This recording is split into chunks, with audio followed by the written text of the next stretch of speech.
जय माता दी। माँ कात्यायनी आप सभी की मनोकामनाएं पूर्ण करें। आज नवरात्रि के छठे दिन श्री दुर्गा सप्तशती का 11वां अध्याय पढ़ा जाता है। तो आज के इस वीडियो में आप सभी 11वां अध्याय सुनेंगे और उससे पहले आप अर्गला तिलक स्तोत्र भी सुनेंगे। अर्गला तिलक स्तोत्र का पाठ भक्तों को प्रत्येक दिन करना चाहिए। हम सभी आज अध्याय प्रारंभ करने से पहले माँ कात्यायनी का ध्यान करेंगे। नवरात्रि के छठे दिन माँ कात्यायनी की पूजा की जाती है। कात्यायन ऋषि के घर में जन्म लेने के कारण इनका नाम कात्यायनी पड़ गया। माँ कात्यायनी का स्वरूप चमकीला और तेजमय है। इनकी 4 भुजाएं हैं। दाहिनी तरफ का ऊपर वाला हाथ अभय मुद्रा में रहता है, तो वहीं नीचे वाला हाथ वर मुद्रा में है। माँ कात्यायनी के बाईं तरफ के ऊपरी वाले हाथ में तलवार धारण करती हैं और नीचे वाले हाथ में कमल का पुष्प शोभायमान रहता है। माँ की आराधना के दिन साधक का मन आज्ञा चक्र में अवस्थित रहता है और माँ की आराधना करने मात्र से समस्त पाप ताप नष्ट हो जाते हैं। हम सभी मिलकर आज माँ कात्यायनी को प्रणाम करते हैं। प्रिय श्रोताओं, यदि आप आज के पाठ का संपूर्ण लाभ प्राप्त करना चाहते हैं कि आपकी कोई मनोकामना शीघ्र पूर्ण हो, तो आज गोधूली मुहूर्त में माँ कात्यायनी की पूजा करके इस अध्याय को एक बार जरूर सुनिएगा। श्री मार्कंडेय जी कहते हैं, जयंती मंगला काली भद्रकाली कपालिनी दुर्गा क्षमा शिवा धात्री स्वाहा और स्वधा इन नामों से प्रसिद्ध जगदम्बिके आपको मेरा नमस्कार है। देवी चामुंडे आपकी जय हो। संपूर्ण प्राणियों की पीड़ा को हरने वाली देवी आपकी जय हो। सब में व्याप्त रहने वाली देवी आपकी जय हो। काल रात्रि आपको नमस्कार है। मधु और कैटअप को मारने वाली तथा ब्रह्मा जी को वरदान देने वाली देवी आपको नमस्कार है। आप मुझे रूप दो, जय दो, यश दो और काम क्रोध आदि शत्रुओं का नाश करो। महिषासुर का नाश करने वाली तथा भक्तों को सुख देने वाली देवी आपको नमस्कार है। आप रूप दो, जय दो, यश दो और काम क्रोध आदि शत्रुओं का नाश करो। रक्तबीज का वध और चंड मुंड का विनाश करने वाली देवी आप रूप दो, जय दो, यश दो और काम क्रोध आदि शत्रुओं का नाश करो। शुभ और निशुंभ तथा धूम्रलोचन का मर्दन करने वाली देवी आप रूप दो, जय दो, यश दो और काम क्रोध आदि शत्रुओं का नाश करो। सबके द्वारा वंदित युगल चरणों वाली तथा संपूर्ण सौभाग्य प्रदान करने वाली देवी आप रूप दो, जय दो, यश दो और काम क्रोध आदि शत्रुओं का नाश करो। देवी आपके रूप और चरित्र अचिंत्य हैं। आप समस्त शत्रुओं का नाश करने वाली हो। रूप दो, जय दो, यश दो और काम क्रोध आदि शत्रुओं का नाश करो। पापों को दूर करने वाली चंडिके जो भक्ति पूर्वक आपके चरणों में सर्वदा मस्तक झुकाते हैं, उन्हें रूप दो, जय दो, यश दो और उनके काम क्रोध आदि शत्रुओं का नाश करो। रोगों का नाश करने वाली चंडिके जो भक्ति पूर्वक आपकी स्तुति करते हैं, उन्हें रूप दो, जय दो, यश दो और उनके काम क्रोध आदि शत्रुओं का नाश करो। चंडिके इस संसार में जो भक्ति पूर्वक आपकी पूजा करते हैं, उन्हें रूप दो, जय दो, यश दो और उनके काम क्रोध आदि शत्रुओं का नाश करो। मुझे सौभाग्य और आरोग्य दो, परम सुख दो। रूप दो, जय दो, यश दो और मेरे काम क्रोध आदि शत्रुओं का नाश करो। जो मुझसे द्वेष रखते हो उनका नाश और मेरे बल की वृद्धि करो। रूप दो, जय दो, यश दो और मेरे काम क्रोध आदि शत्रुओं का नाश करो।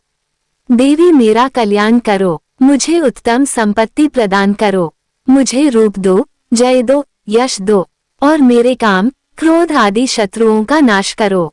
अंबिके देवता और असुर दोनों ही अपने माथे के मुकुट की मणियों को आपके चरणों पर घिसते रहते हैं।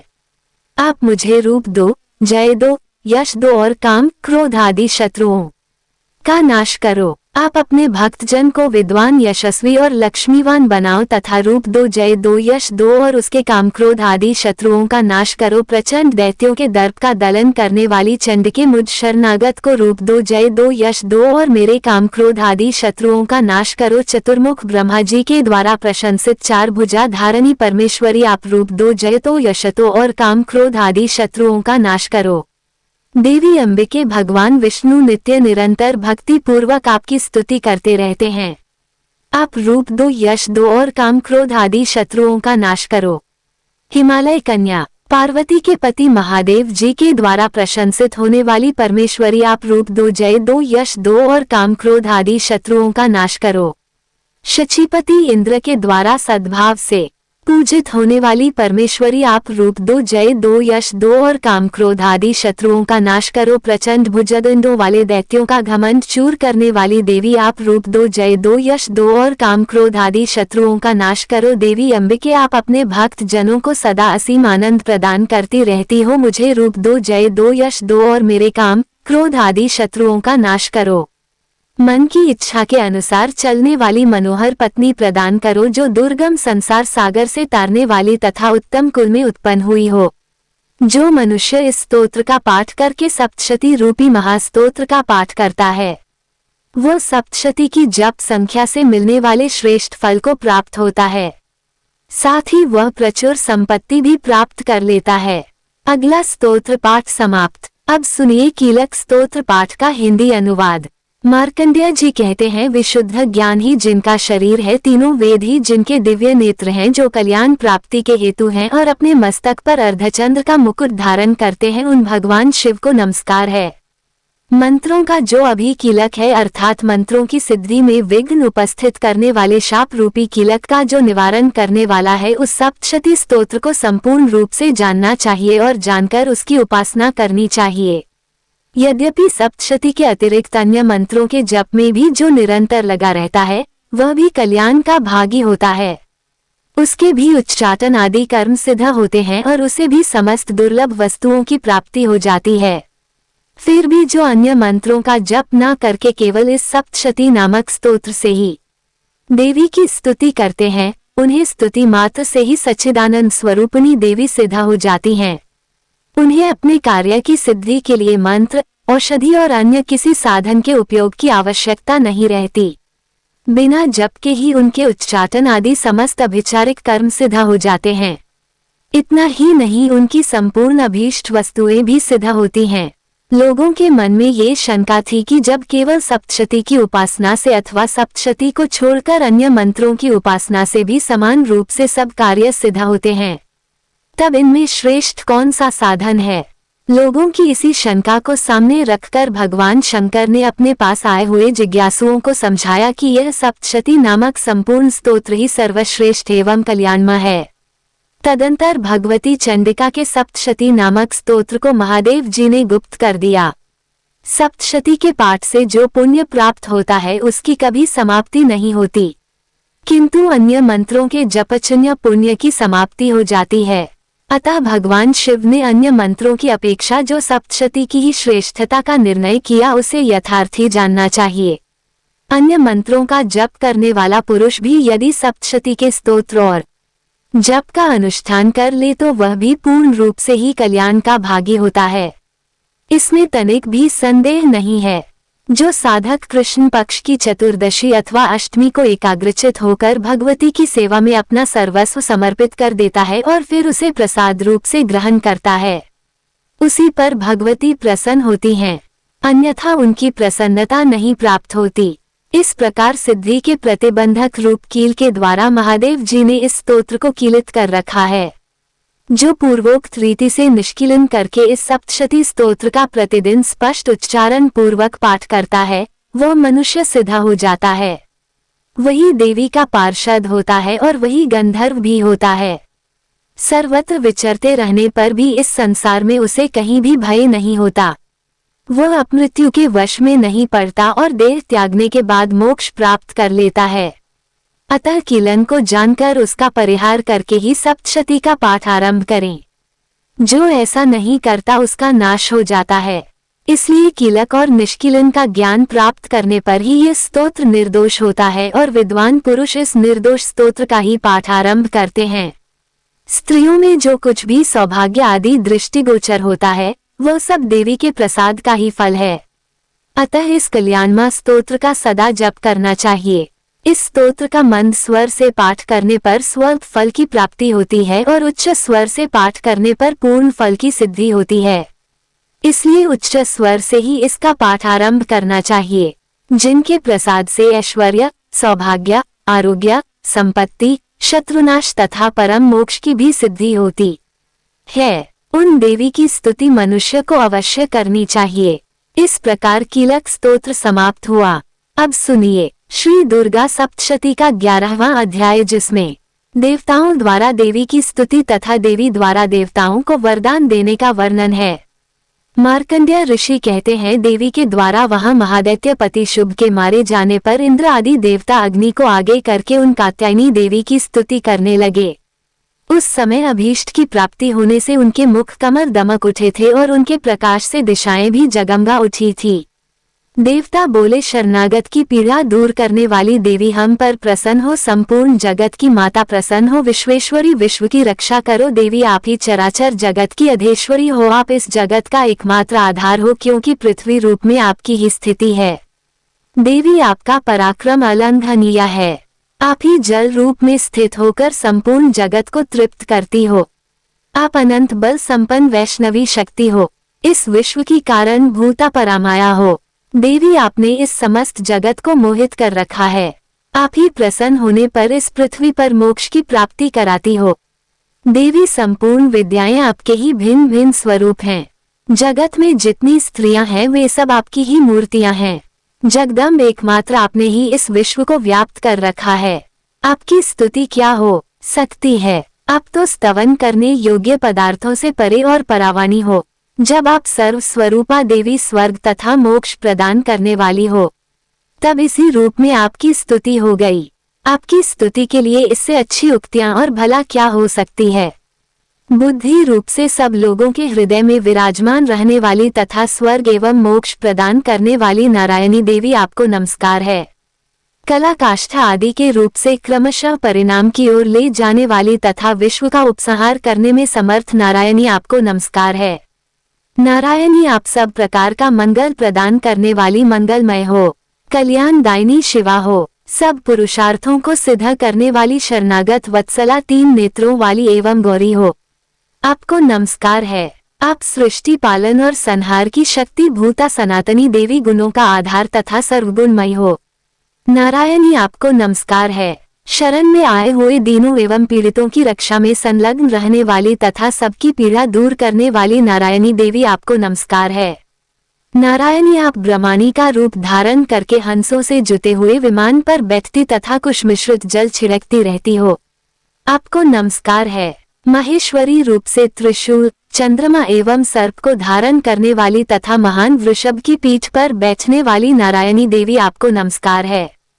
मोरों और मुर्गों से घिरी रहने वाली तथा महाशक्ति धारण करने वाली कौमारी रूप धारणी निष्पापे नारायणी आपको नमस्कार है।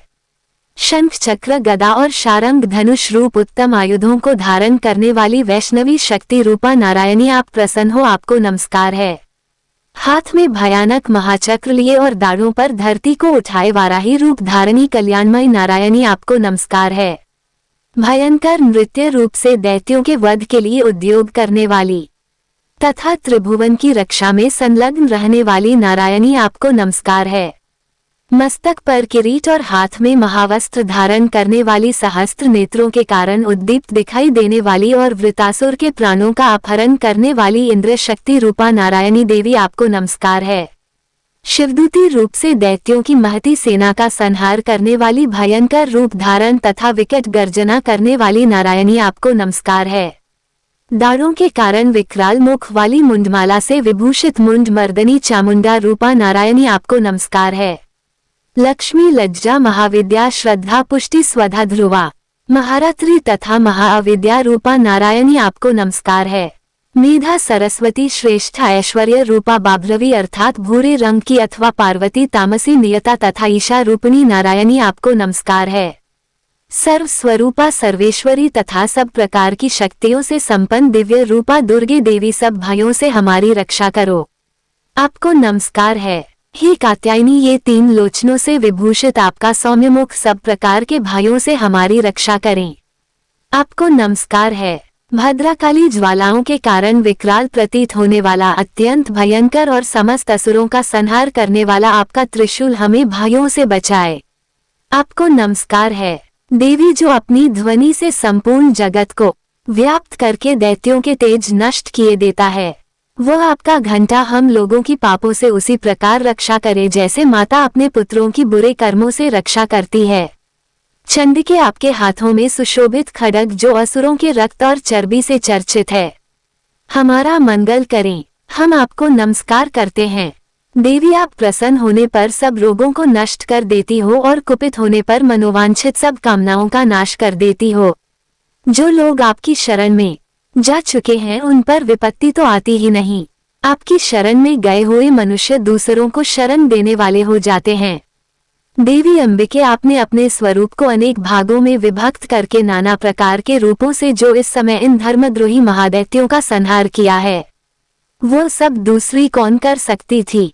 विद्याओं में ज्ञान को प्रकाशित करने वाले शास्त्रों में तथा आदि वाक्यों में आपके सिवा और किसका वर्णन है, तथा आपको छोड़कर दूसरी कौन सी ऐसी शक्ति है जो इस विश्व को अज्ञान में घोर अंधकार से परिपूर्ण ममता रूपी गड़े में निरंतर भटका रही हो। जहाँ राक्षस, जहाँ भयंकर विष वाले सर्प, जहाँ शत्रु, जहाँ लुटेरों की सेना और जहाँ दावनल हो वहाँ तथा समुद्र के बीच में भी साथ रहकर आप विश्व की रक्षा करती हो। विश्वेश्वरी, आप विश्व का पालन करती हो। विश्वरूपा हो, इसलिए संपूर्ण विश्व को धारण करती हो। आप भगवान विश्वनाथ की भी वंदनीय हो। जो लोग भक्ति पूर्वक आपके सामने मस्तक झुकाते हैं वे संपूर्ण विश्व को आश्रय देने वाले होते हैं। देवी, प्रसन्न हो। जैसे इस समय असुरों का वध करके आपने शीघ्र ही हमारी रक्षा की है, उसी प्रकार सदा हमें शत्रुओं के भय से बचाओ। संपूर्ण जगत का पाप नष्ट कर दो और उत्पाद एवं पापों के फल स्वरूप प्राप्त होने वाले महामारी आदि बड़े बड़े उपद्रवों को भी शीघ्र दूर करो। विश्व की पीड़ा हरने वाली देवी, हम आपके चरणों में पड़े हुए हैं, हम पर प्रसन्न हो। त्रिलोक निवासिनियों की पूजनीय परमेश्वरी, सब लोगों को वरदान दो। तब देवी बोली, देवताओं, मैं वर देने को तैयार हूँ। तुम्हारे मन में जिसकी इच्छा हो वह वर मांग लो। संसार के लिए उस उपकारक वर को मैं अवश्य दूंगी। तब देवता बोले, सर्वेश्वरी, आप इसी प्रकार तीनों लोकों की समस्त बाधाओं को शांत करो और हमारे शत्रुओं का नाश करती रहो। देवी बोली, देवताओं, वैवस्वत मनवंतर के 28वें युग में शुंभ और निशुंभ नामक 2 अन्य महादैत्य उत्पन्न होंगे। तब मैं नंदगोप के घर में उनकी पत्नी यशोदा के गर्भ से अवतीर्ण हो विंध्याचल में जाकर रहूंगी और उक्त दोनों असुरों का नाश करूंगी। फिर अत्यंत भयंकर रूप से पृथ्वी पर अवतार ले मैं विप्रचित नाम वाले दानवों का वध करूंगी। उन भयंकर महादैत्यों को भक्षण करते समय मेरे दांत अनार के फूल की तरह लाल हो जाएंगे। तब स्वर्ग में देवता और मृत्यु लोक में मनुष्य सदा मेरी स्तुति करते हुए मुझे रक्तदिका कहेंगे। फिर जब पृथ्वी पर 100 वर्षों के लिए वर्षा रुक जाएगी और पानी का अभाव हो जाएगा, उस समय मुनियों के स्तवन करने पर मैं पृथ्वी पर अयोनिजा रूप में प्रकट होंगी और 100 नेत्रों से मुनियों को देखूंगी। अतः मनुष्य शताक्षी इस नाम से मेरा कीर्तन करेंगे। देवताओं, उस समय मैं अपने शरीर से उत्पन्न हुए शाकों द्वारा समस्त संसार का भरण पोषण करूंगी। जब तक वर्षा नहीं होगी तब तक वे शाक ही सबके प्राणों की रक्षा करेंगे। ऐसा करने के कारण पृथ्वी पर शाकंभरी के नाम से मेरी ख्याति होगी। उसी अवतार में मैं दुर्गम नामक महादैत्य का वध भी करूंगी। इससे मेरा नाम दुर्गा देवी के रूप से प्रसिद्ध होगा। फिर मैं जब भीम रूप धारण करके मुनियों की रक्षा के लिए हिमालय पर रहने वाले राक्षसों का भक्षण करूंगी, उस समय सब मुनि भक्ति से नतमस्तक होकर मेरी स्तुति करेंगे। तब मेरा नाम भीमा देवी के रूप में विख्यात होगा। जब अरुण नामक दैत्य तीनों लोकों में भारी उपद्रव मचाएगा, तब मैं तीनों लोकों का हित करने के लिए 6 पैरों वाले असंख्य भ्रमरों का रूप धारण करके उस महादैत्य का वध करूंगी। उस समय सब लोग भरामरी के नाम से चारों ओर मेरी स्तुति करेंगे। इस प्रकार जब संसार में दानवी बाधा उपस्थित होगी तब तब अवतार लेकर मैं शत्रुओं का संहार करूंगी। जय माता दी। इस प्रकार श्री मार्कंडेय पुराण में सावर्णिक मनवंतर की कथा के अंतर्गत देवी महात्म्य में देवी स्तुति नामक 11 अध्याय पूर्ण हुआ। प्रिय श्रोताओं, अब सुनिए श्री दुर्गा कवच पाठ हिंदी में। इस श्री चंडी कवच के ब्रह्मा ऋषि अनुष्टुप छंद चामुंडा देवता अंगन्यास में कही गई माताएं बीज दिग्बंध देवता तत्व है। श्री जगदम्बा की प्रीति के लिए सप्तशती के पाठांगभूत जप में इसका विनियोग किया जाता है। चंडिका देवी को नमस्कार है। मार्कंडेय जी ने कहा, पितामह, जो इस संसार में परम गोपनीय तथा मनुष्यों की सब प्रकार से रक्षा करने वाला है और जो अब तक आपने दूसरे किसी के सामने प्रकट नहीं किया हो, ऐसा कोई साधन मुझे बताइए।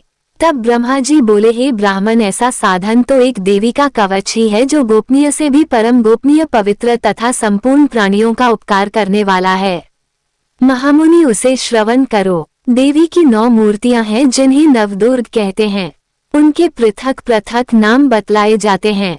प्रथम नाम शैलपुत्री है, दूसरी मूर्ति का नाम ब्रह्मचारिणी है, तीसरा स्वरूप चंद्रघंटा के नाम से प्रसिद्ध है, चौथी मूर्ति को कुष्मांडा कहते हैं, पांचवी दुर्गा का नाम स्कंद माता है, देवी के छठे रूप को कात्यायनी कहते हैं, सातवां कालरात्रि और आठवां स्वरूप महागौरी के नाम से प्रसिद्ध है, नवी दुर्गा का नाम सिद्धदात्री है। ये सब नाम सर्वज्ञ महात्मा वेद भगवान के द्वारा ही प्रतिपादित है। जो मनुष्य अग्नि में जल रहा हो, रणभूमि में शत्रुओं से घिर गया हो, विषम संकट में फंस गया हो तथा इस प्रकार भय से आतुर होकर जो भगवती दुर्गा की शरण में प्राप्त हुए हो, उनका कभी कोई अमंगल नहीं होता। युद्ध के समय संकट में पड़ने पर भी उनके ऊपर कोई विपत्ति नहीं दिखाई देती। उन्हें शोक, दुख और भय की प्राप्ति नहीं होती। जिन्होंने भक्ति पूर्वक देवी का स्मरण किया है, उनका निश्चय ही अभ्युदय होता है। देवेश्वरी, जो तुम्हारा चिंतन करते हैं, उनकी तुम निसंदेह रक्षा करती हो।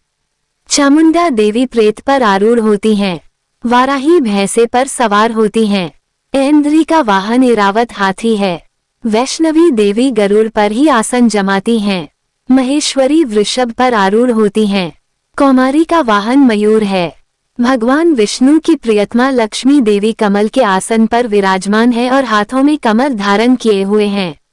वृषभ पर आरूढ़ ईश्वरी देवी ने श्वेत रूप धारण कर रखा है। ब्राह्मी देवी हंस पर बैठी हुई है और सब प्रकार के आभूषणों से विभूषित है।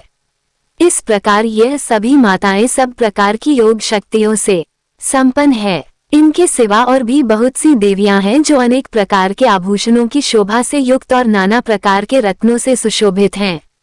ये संपूर्ण देवियां क्रोध में भरी हुई हैं और भक्तों की रक्षा के लिए रथ पर बैठी दिखाई देती हैं। ये शंख, चक्र, गदा, शक्ति, हल और मूसल, खींचक और तोमर, परशु तथा पाश, कुंत और त्रिशूल और उत्तम शारंग, धनुष आदि अस्त्र शस्त्र अपने हाथों में धारण करती हैं। दैत्यों के शरीर का नाश करना, भक्तों को अभयदान देना और देवताओं का कल्याण करना, यही उनके शस्त्र धारण का उद्देश्य है। कवच आरंभ करने के बाद पहले इस प्रकार प्रार्थना करनी चाहिए कि महान रौद्र रूप, अत्यंत घोर पराक्रम, महान बल और महान उत्साह वाली देवी, आप महान भय का नाश करने वाली हो। आपको नमस्कार है। आपकी ओर देखना भी कठिन है। शत्रुओं का भय बढ़ाने वाली जगदम्बिके, मेरी रक्षा करो। पूर्व दिशा में इंद्र शक्ति मेरी रक्षा करें। अन्न कोण में अग्नि शक्ति, दक्षिण दिशा में वाराही और नैऋत्य कोण में खड्गधारिणी मेरी रक्षा करें। पश्चिम दिशा में वारुणी और वायव्य कोण में मृग पर सवारी करने वाली देवी मेरी रक्षा करें। उत्तर दिशा में कौमारी और ईशान कोण में शूल धारिणी देवी रक्षा करें। ब्रह्मणी, आप ऊपर की ओर से मेरी रक्षा करो और वैष्णवी देवी नीचे की ओर से मेरी रक्षा करें। इसी प्रकार शव को अपना वाहन बनाने वाली चामुंडा देवी दसों दिशाओं में मेरी रक्षा करें। जया आगे से और विजया पीछे की ओर से मेरी रक्षा करें। वाम भाग में अजेता और दक्षिण भाग में अपराजिता रक्षा करें। उद्योतनी शिख की रक्षा करें। उमा मेरे मस्तक पर विराजमान होकर रक्षा करें। ललाट में मालाधारी रक्षा करें और यशवनी देवी मेरी बाहों का संरक्षण करें। भूम के मध्य भाग में त्रिनेत्रा और नथनों की यमघंटा देवी रक्षा करें। दोनों नेत्रों के मध्य भाग में शंखनी और कानों में द्वारवासिनी रक्षा करें। कालिका देवी कपोलों की तथा भगवती शंखकरी कानों के मूल भाग की रक्षा करें। नासिका में सुगंधा और ऊपर के ओठ में चर्चिका देवी रक्षा करें। नीचे के ओठ में अमृत कला और जीवा में सरस्वती देवी रक्षा करें। कौमारी दांतों की और चंडिका कंठ प्रदेश की रक्षा करें। चित्रघंटा गले की घाटी की और महामाया तालु में रहकर रक्षा करें। कामाक्षी थोड़ी की और सर्वमंगला मेरी वाणी की रक्षा करें। भद्रकाली ग्रीवा में और धनुर्धरी पृष्ठ वंश अर्थात मेरुदंड में रहकर रक्षा करें। कंठ के बाहरी भाग में नीलगिरीवा और कंठ की नली में नलकुबरी रक्षा करें। दोनों कंधों में खड्गनी और मेरी दोनों भुजाओं की वज्रधारिणी रक्षा करें। दोनों हाथों में दंडनी और अंगुलियों में अंबिका रक्षा करें। शलेश्वरी नखों की रक्षा करें। कुलेश्वरी कुक्षी अर्थात पेट में रहकर रक्षा करें। महादेवी दोनों स्तनों की और शोक विनाशिनी देवी मन की रक्षा करें। ललिता देवी हृदय में और शूल धारणी उदर में रहकर रक्षा करें। नाभि में कामिनी और गुह्य भाग की गुहेश्वरी रक्षा करें। पूतना और कामिका लिंग की और महेश्वाहिनी गुदा की रक्षा करें। भगवती कटिक भाग में और विंध्यवासिनी घुटनों की रक्षा करें। संपूर्ण कामनाओं को देने वाली महाबला देवी दोनों पिंडलियों की रक्षा करें। नरसिंह देवी घुटियों की और तेजसी देवी दोनों चरणों के पृष्ठ भाग की रक्षा करें। श्रीदेवी पैरों की अंगुलियों में और तलवासनी पैरों के तलुओं में रहकर रक्षा करें। अपनी दाढ़ों के कारण भयंकर दिखाई देने वाली दृष्टा कराली देवी नखों की और ऊर्ध्वेशनी देवी केशों की रक्षा करें। रोमावलियों के छिद्रों में कौवरी और त्वचा की बागेश्वरी देवी रक्षा करें। पार्वती देवी रक्त, मज्जा, वसा, मांस, हड्डी और मेद की रक्षा करें। आंतों की कालरात्रि और पित्त की मुकुटेश्वरी रक्षा करें। मूलाधार आदि कमल कोशों में पद्मावती देवी और कफ में चूड़ामणि देवी स्थित होकर रक्षा करें। नख के तेज की ज्वालामुखी रक्षा करें, जिसका किसी भी अस्त्र से भेदन नहीं हो सकता। वो अभेद्या देवी शरीर की समस्त संधियों में रहकर रक्षा करें। ब्रह्मानी आप मेरे वीर्य की रक्षा करें। छत्रेश्वरी छाया की तथा धर्मधारिणी देवी मेरे अहंकार, मन और बुद्धि की रक्षा करें। हाथ में वज्र धारण करने वाली वज्रहस्ता देवी मेरे प्राण अपान व्यान उदान और समान वायु की रक्षा करें। कल्याण से शोभित होने वाली भगवती कल्याण शोभना मेरे प्राणों की रक्षा करें। रस रूप गंध शब्द और स्पर्श इन विषयों का अनुभव करते समय योगिनी देवी रक्षा करे तथा सत्वगुण तमोगुण और रजोगुण की रक्षा सदा नारायणी देवी करें। वाराही आयु की रक्षा करें। वैष्णवी धर्म की रक्षा करें और चक्रनी अर्थात चक्र धारण करने वाली देवी यश कीर्ति लक्ष्मी धन तथा विद्या की रक्षा करें। इंद्राणी आप मेरे गोत्र की रक्षा करें। चंडिके आप मेरे पशुओं की रक्षा करो। महालक्ष्मी पुत्रों की रक्षा करो और भैरवी पत्नी की रक्षा करें। मेरे पथ की सुप्रथा तथा मार्ग की क्षमनकरी रक्षा करें। राजा के दरबार में महालक्ष्मी रक्षा करें और सब ओर व्याप्त रहने वाली विजय देवी संपूर्ण भयों से मेरी रक्षा करें। देवी जो स्थान कवच में नहीं कहा गया है अतः रक्षा से रहित है, वह सब आपके द्वारा सुरक्षित हो, क्योंकि आप विजयशालिनी और पापनाशिनी हो। यदि अपने शरीर का भला चाहे तो मनुष्य बिना कवच के कहीं एक पग भी ना जाए। कवच का पाठ करके ही यात्रा करें। कवच के द्वारा सब ओर से सुरक्षित मनुष्य जहां जहां भी जाता है वहां वहां उसे धन लाभ होता है तथा संपूर्ण कामनाओं की सिद्धि करने वाली विजय की प्राप्ति होती है। वह जिस जिस अभीष्ट वस्तु का चिंतन करता है उसको निश्चय ही प्राप्त कर लेता है। वो पुरुष इस पृथ्वी पर तुलना रहित महान ऐश्वर्य का भागी होता है। कवच से सुरक्षित मनुष्य निर्भय हो जाता है।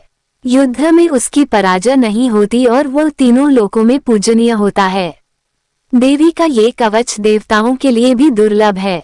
जो प्रतिदिन नियम पूर्वक तीनों संध्याओं के समय श्रद्धा के साथ इसका पाठ करता है उसे देवी कला प्राप्त होती है और वो तीनों लोकों में कहीं भी पराजित नहीं होता। इतना ही नहीं, वह अपमृत्यु से रहित हो 100-100 से भी अधिक वर्षों तक जीवित रहता है। मकड़ी, चेचक और कोढ़ आदि उसकी संपूर्ण व्याधियां नष्ट हो जाती हैं। कनेर, भांग, अफीम, धतूरे आदि का स्थावर विष, सांप और बिच्छू आदि के काटने से चढ़ा हुआ जंगम विष तथा हिफेन और तेल के संयोग आदि से बनने वाला कृत्रिम विष के विष दूर हो जाते हैं। उनका कोई असर नहीं होता। इस पृथ्वी पर मारन मोहन आदि जितने अभिचारी के प्रयोग होते हैं तथा इस प्रकार के जितने मंत्र यंत्र होते हैं वे सब इस कवच को हृदय में धारण कर लेने पर उस मनुष्य को देखते ही नष्ट हो जाते हैं। यही नहीं, पृथ्वी पर विचरने वाले ग्राम देवता आकाशचारी देव विशेष जल के संबंध से प्रकट होने वाले गण उपदेश मात्र से सिद्ध होने वाले निम्न कोटि के देवता अपने जन्म के साथ प्रकट होने वाले देवता कुल देवता माला अर्थात कंठ माला आदि डाकिनी शाकिनी अंतरिक्ष में विचरने वाली अत्यंत बलवती भयानक डाकिनियां ग्रह भूत पिशाच यक्ष गंधर्व राक्षस ब्रह्म राक्षस बेताल कुष्मांड और भैरव आदि अनिष्टकारक देवता भी हृदय में कवच धारण किए रहने पर उस मनुष्य को देखते ही भाग जाते हैं। कवचधारी पुरुष को राजा से समान वृद्धि प्राप्त होती है। ये कवच मनुष्य के तेज की वृद्धि करने वाला और उत्तम है। कवच का पाठ करने वाला पुरुष अपनी कीर्ति से विभूषित भूतल पर अपने सुयश के साथ साथ वृद्धि को प्राप्त होता है। जो पहले कवच का पाठ करके उसके बाद सप्तशती चंडिका का पाठ करता है, उसकी जब तक वन, पर्वत और काननों सहित ये पृथ्वी टिकी रहती है, तब तक यहाँ पुत्र, पौत्र आदि संतान परंपरा बनी रहती है। फिर देह का अंत होने पर वो पुरुष भगवती महामाया के प्रसाद से उस नित्य परम पद को प्राप्त होता है जो देवताओं के लिए भी दुर्लभ है। ये सुंदर दिव्य रूप धारण करता और कल्याणमय शिव के साथ आनंद का भागी होता है। श्री दुर्गा कवच पाठ समाप्त हुआ। प्रिय भक्त जनों, अब हम सभी मिलकर माता रानी से क्षमा याचना करते हैं ताकि हमारे द्वारा हुई किसी भी गलती के लिए माता रानी हमें क्षमा कर सके। हे परमेश्वरी, मेरे द्वारा रात दिन सहस्त्रों अपराध होते रहे हैं, अतः आप मुझे अपनी सेवक समझकर कृपापूर्वक मेरे उन अपराधों को क्षमा करो। न तो मैं आह्वान करना ही जानती हूँ, न विसर्जन करना ही जानती हूँ और न पूजा ही करना जानती हूँ। हे परमेश्वरी, मुझे क्षमा करो। हे सुरेश्वरी, मैंने जो मंत्रहीन, क्रियाहीन और भक्तिहीन पूजन किया है वह सब आपकी दया से पूर्ण हो। सैकड़ों अपराध करके भी भक्त आपकी शरण में आकर केवल जगदम्ब कहकर ही मोक्ष को प्राप्त करते हैं, जिसे ब्रह्मादि देवगण भी पाने में असमर्थ होते हैं। हे जगदम्बिके, मैं अपराधी हूँ, किंतु आपकी शरण में आई हूँ, अतः इस समय मैं दया की पात्र हूँ। आप जैसा चाहो वैसा करो। अज्ञानवश या बुद्धि भ्रम होने के कारण भूल से मैंने जो कुछ भी कम या अधिक कर दिया हो, हे देवी, हे परमेश्वरी, सब अपराध क्षमा करो और प्रसन्न हो। हे जगत माता, हे कामेश्वरी, सच्चिदानंद स्वरूपिणी परमेश्वरी, आप प्रेम पूर्वक मेरी यह पूजा स्वीकार करो और मुझ पर प्रसन्न हो। आप गुप्त से भी गुप्त वस्तु की रक्षा करने वाली हो। आप मेरे किए हुए इस जप को ग्रहण करके मेरे सभी अपराधों को क्षमा करो। हे देवी, हे महेश्वरी, आपकी कृपा से मुझे सिद्धि की प्राप्ति हो।